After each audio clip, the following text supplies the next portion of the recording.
Hello अस्सलाम वालेकुम। क्या हाल है आप सबके यूट्यूब वालों। होपफुली कि आप अच्छे होंगे, सब अपने घरों में ठीक ठाक होंगे। ये वीडियो का आगाज़ थोड़ा सा डिफरेंट है। एक्चुअली मेरी आपसे एक दरख्वास्त भी है कि मेरी अम्मी को फोत हुए 15 जून को वो हुई थी। 15 जुलाई हो चुकी है और 1 महीना गुजर चुका है। तो आपसे कहना था कि आप उनके लिए एक दफ़ा, बल्कि मेरे दोनों पेरेंट्स के लिए, क्योंकि 6 महीने पहले मेरे अब्बू की डेथ हुई और 6 महीने के एग्जैक्ट बाद मेरी अम्मी की डेथ हो गई थी, तो पिछले महीने।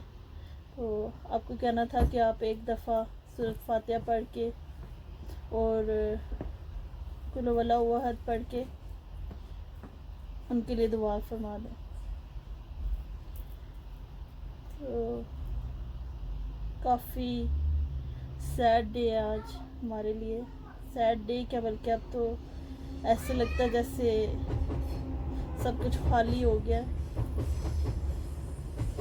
यूट्यूब को बनाने का मकसद भी बेसिकली मेरा यही था कि मैं अपना ध्यान जो है वो डाइवर्ट कर सकूं, क्योंकि मेरे ज़हन में जैसे एक चीज़ रुक गई थी उनकी वफ़ात को लेके।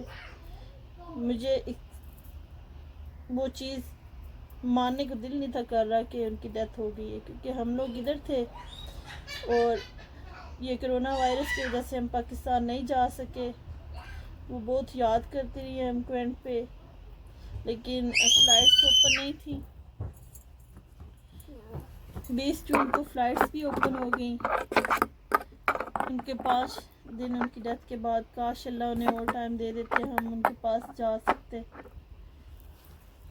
और उनके साथ थोड़ा टाइम स्पेंड कर लेते। बस जैसे अल्लाह की मर्जी। मेरे बेटा तो बैठ जाए। No.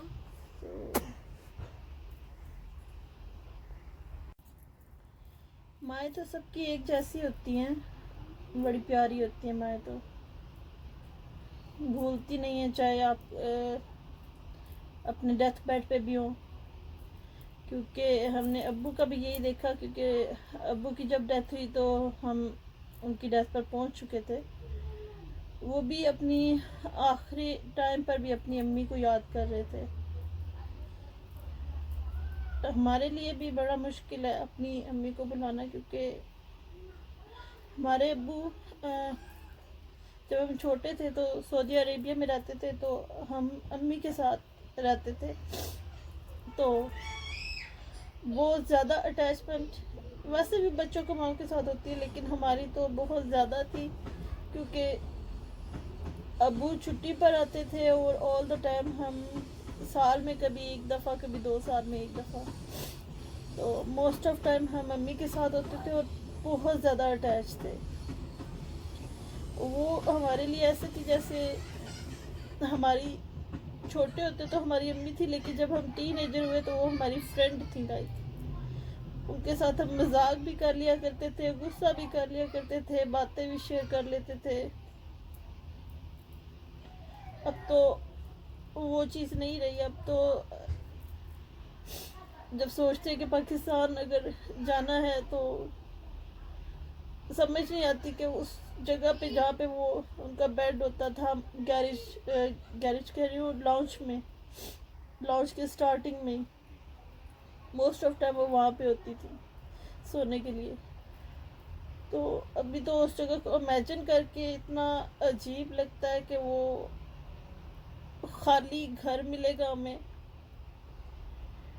पहले एक इंतज़ार होता था जैसे ही एयरपोर्ट पे उतरते थे कि बस जल्दी जल्दी लाहौर का सफ़र ख़त्म हो और हम सरगोदा अपनी अम्मी के पास पहुँचे, उनको देखें, उनसे मिलें, क्योंकि हमें पता होता था कि उनको इंतज़ार है।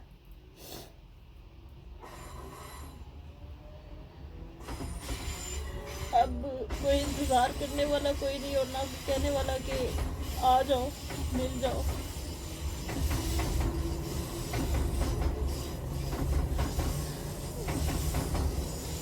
आप प्लीज़ मेरी अम्मी अब्बू दोनों के लिए दुआ कर दीजिएगा, क्योंकि हमारे लिए एक ही साल के अंदर दोनों को खो देना एक बहुत बड़ी ट्रेजेडी है हमारी लाइफ में। और प्लीज़ जिनके पेरेंट्स हैं वो उनकी लुक आफ्टर किया करें, उनकी केयर किया करें, उनको टाइम दिया करें, क्योंकि बाद में ये नहीं मिलते। बाद में इनको मिलने के लिए आपको कब्रिस्तानों में जाना पड़ता है, उनकी कब्रों पे जाके मिलना पड़ता है आपको।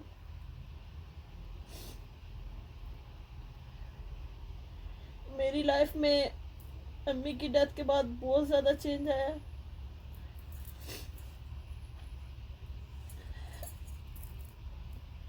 नमाज को लेके भी, दुनिया को लेके भी, और चीज़ों को देखने के लिहाज से भी। मैं झूठ नहीं बोलूँगी, मैं नमाज रेगुलर नहीं थी, बल्कि बहुत कम रेगुलर थी। लाइक कभी पढ़ ली, कभी ना पढ़ी, और कभी कितने कितने महीनों छोड़ दी। लेकिन अब मैं नमाज ना पढ़ूँ तो मुझे अजीब सी बेचैनी होती है। मैं नमाज पढ़ूँ तो मुझे सुकून मिलता है, मैं नहीं पढ़ूँ तो मुझे नहीं मिलता।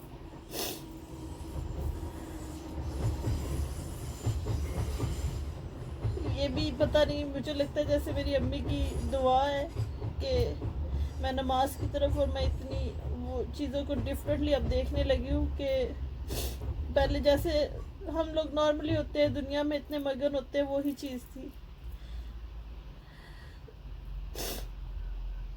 बट अब सब कुछ चेंज हो गया।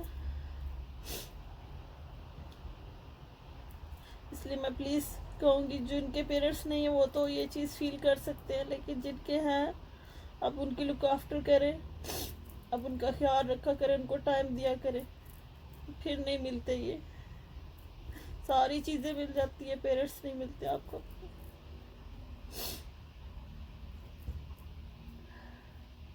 बस मुझे यही कहना था आपसे। अब मैं यहाँ पे बनाऊँगी गुड़ वाले राइस, जिसके लिए हमें चाहिए गुड़। ये काफ़ी सख्त था, मैंने इसको नाइफ़ के साथ काटा है बड़ी हार्डली। 1 गिलास हमें ये चाहिए होगा, 2 गिलास हमें राइस चाहिए जो हमने भिगो के रख दिए हैं। ये वाला गिलास हमने लिया है जो नॉर्मल पानी का गिलास होता है। और इसके साथ हमने ये लिया है देसी घी, ये 1 कप लिया है, उससे थोड़ा सा कम लिया है। ये सौंफ ली है और इसको मैंने धो लिया है, और ये 1 टेबल स्पून है। और ये हमने क्योंकि इसमें कलर किया होता है इसलिए धोनी होती है। और ये बादियान का फूल है, दालचीनी एंड सब्ज़ इलायचियाँ 5 ली हैं मैंने। और ये फिर दोबारा से मैं आपको गुड़ दिखा रही हूँ। और ये चीज़ें हमने रेडी कर लेनी है। नट्स मैंने नहीं लिए हैं क्योंकि नट्स हम नहीं डालते राइस के अंदर और किसी भी स्वीट डिश के अंदर, बिकॉज लाइक नहीं करते। ये जार देख लें इसका, मैं बाद में आपको बताऊंगी। और अब दूसरी साइड पे हम पानी बॉईल कर रहे हैं राइस के लिए। ये पानी बॉईल हो गया था, मैंने इसकी थोड़ी सी आंच कम कर दी। अब ये जो पानी बॉईल कर रहे हैं इसके अंदर हम अपने वो मसाला जात डालेंगे जो बादियान का फूल, दालचीनी और सब्ज़ इलायची। अब इस स्टेज पे हमने ये चीज़ें डाल देनी है। ये हम इसलिए डालेंगे क्योंकि इसका काफ़ी अच्छा अरोमा सा बन जाता है बॉयल राइस के अंदर, जो एक खुशबू सी आती है और एक टेस्ट भी आपका ना डिफरेंट हो जाता है राइस का।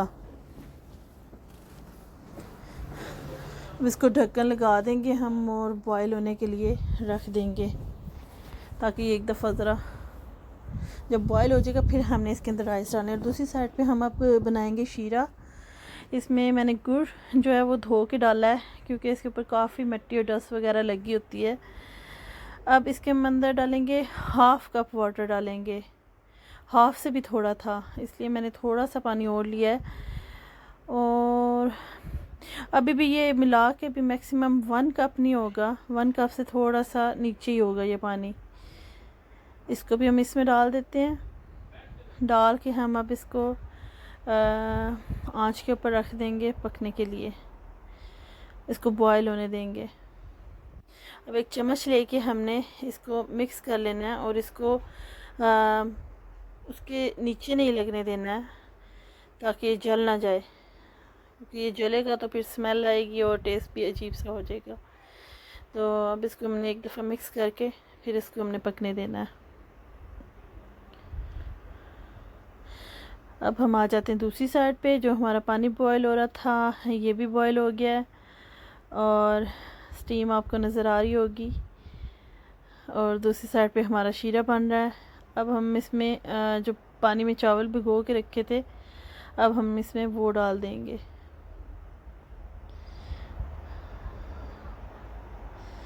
सारे चावल डालने के बाद इनको चम्मच के साथ मिक्स कर लें ताकि ये आपस में जुड़ न जाएं, और इनको अलग-अलग करके फिर ढक्कन दे के फिर इनको बॉयल होने के लिए छोड़ देंगे। मेरी अम्मी बनाती होती थी गुड़ वाले राइस, और मैं भी फातिहा के लिए पढ़ने के लिए बना रही हूँ। ख़त्म छोटा सा दिलवाना। यहाँ पे नेबर्स में तो आप भेज नहीं सकते हैं, सारे क्रिश्चियन और गोरे अजीब से काले नीले पीले रहते हैं। पाकिस्तान हो तो फिर तो आप चलें अपने नेबर्स में भी भेजते हैं, आगे पीछे भेजते हैं, लेकिन अब यहाँ पे तो पका के खुद ही खाने वाली बात है, तो इसलिए इनकी क्वांटिटी भी इतनी है जितनी नॉर्मल हम घर पे बनाते हैं। ये देखिए दूसरी साइड पे अब ये बॉयल होने वाली स्टेज पे आ रहा है। जो मैंने शीरा बनाया था ये बॉयल हो गया था, उसको मैंने ठंडा कर लिया था, और फिर अब इसको मैं चन्नी के साथ मैंने स्ट्रेन करना है ताकि इसमें जो अगर मिट्टी कंकड़ या जो भी कोई ज़रात हैं, क्योंकि ये लोग बनाते हैं खेतों में मिट्टी के अंदर ही, वो फिर सारी मिट्टी भी होती है गुड़ के अंदर अच्छी खासी, तो इसको आपने ड्रेन कर लेना है ताकि जो भी मिट्टी के ज़र्रे या तिनके हैं वो आ जाए। और नीचे वाला आपने नहीं डालना, थोड़ा सा छोड़ देना, आपको देचकी में मिट्टी नज़र आएगी। अभी मैं आपको इस ड्रेनर में भी दिखाती हूँ। ये देखें ये ज़र्रे, डस्ट और मिट्टी। अब हमने इस देचकी में नीचे आग जलानी है और इसमें डालना है देसी घी जो हमने लिया था, और क्वांटिटी मैंने थोड़ी डाली है, उतनी नहीं डाली जितनी शो की थी। मैंने 2 टेबलस्पून के मुताबिक डाली है मैंने इसमें। इसको अब हमने गरम करना है। जब ये गरम हो जाएगा, अभी भी मैंने जो शो कराया था ना उसमें से मैंने 2 टेबलस्पून मैंने डाला होगा, इसमें ज़्यादा नहीं डालना होता है क्योंकि जो आप शीरा बना रहे हैं उसकी भी अपनी एक शाइन होती है। अब ये मैंने इसमें सौंफ डाल दी है। इसको सौंफ को हमने फ्राई करना है। फ्राई इसलिए करना, ये अपना थोड़ा सा क्रिस्प देगी और थोड़ा सा इसका भी टेस्ट ऑयल में घी में आ जाएगा। और इस स्टेज पे आके अगर आपने नट्स डालने तो जो कोकोनट आप काट के रखते हैं कोकोनट डाल सकते हैं, और किशमिश डाल सकते हैं, बादाम डाल सकते हैं, काजू भी डाल सकते हैं। लेकिन हमारे घर में स्वीट के अंदर कोई खाता नहीं है, स्वीट डिश के अंदर नट्स वगैरह, सो मैं वो चीज़ें नहीं डाल रही इसके अंदर। 1 मिनट के लिए हमने इसको थोड़ा सा लाइट सा ब्राउन करना है। जो सौंफ हमने डाली थी जलाना नहीं है, बस 1 मिनट के लिए हल्का सा इसको ना लाइट सा आपने कर लेना है। और जब ये थोड़ा सा आप कर लेंगे तो इसके अंदर जो हमने शीरा बनाया था इस स्टेज पे आके हमने अब वो इसके अंदर डालना है।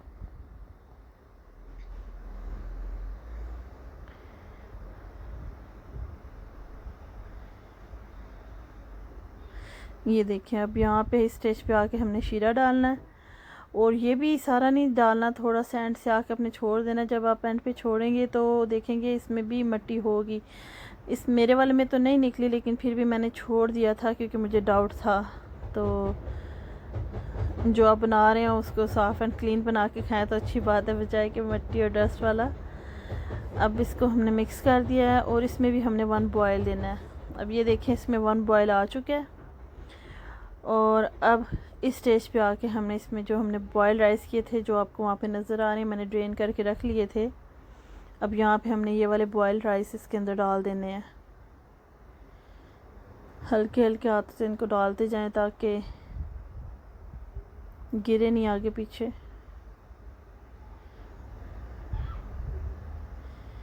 और इन राइस को आपने बिरयानी के राइस की तरह नहीं गिलाना है कि एक करनी वो छोड़ देना, या आपने इनको पूरा ही गिलाना है जितना हम खाने के लिए बनाते हैं, बॉयल करते हैं राइस। जैसे हम दाल चावल बनाते हैं तो राइस बॉयल करते हैं, उसी तरह आपने करने हैं राइस बॉयल। कोई इसमें करनी को नहीं छोड़नी नहीं है, क्योंकि जब आप शीरे के अंदर डालेंगे तो फिर सख्त हो जाते हैं अगर आपने कच्चे थोड़े से रखे हों। तो इसलिए इनको उतना ही बॉयल करना जितना दाल चावल के टाइम पे आप करते हैं।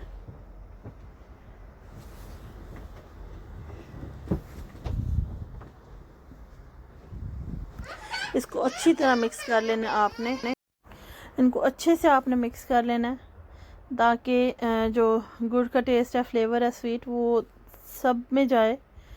ये ना हो कि आधे फीके रह जाएं और आधे मीठे रह जाएं।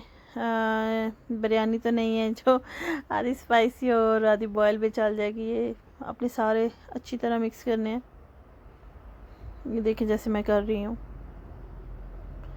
और इसके मिक्स करने के बाद अब हम इसको दम दे देंगे मीडियम आंच पर। लो पे नहीं रखना आपने, क्योंकि हमने चावल पूरे गिला लिए थे, इसलिए लो पे आपने नहीं रखना। और आपने 3 से 4 मिनट तक आपने जो मीडियम आंच है उसके ऊपर रख के फिर आग बंद कर देनी है। और उसके बाद आपने 20 मिनट तक आपने दम लगे रहने देना है। अब ये देखें इस स्टेज पे मैं अब इसको दम लगाऊंगी। आपकी मर्ज़ी, आप मलमल का कपड़ा यूज़ करते हैं या फॉइल करते हैं। मैं तो फॉइल यूज़ करती हूँ। ये आपको अब मैं दिखा देती हूँ इसकी कंप्लीट लुक। इस तरह की इनकी लुक आई थी। अभी भी मैंने नट्स से डेकोरेशन नहीं की बिकॉज़ नट्स नहीं खाते हैं। ये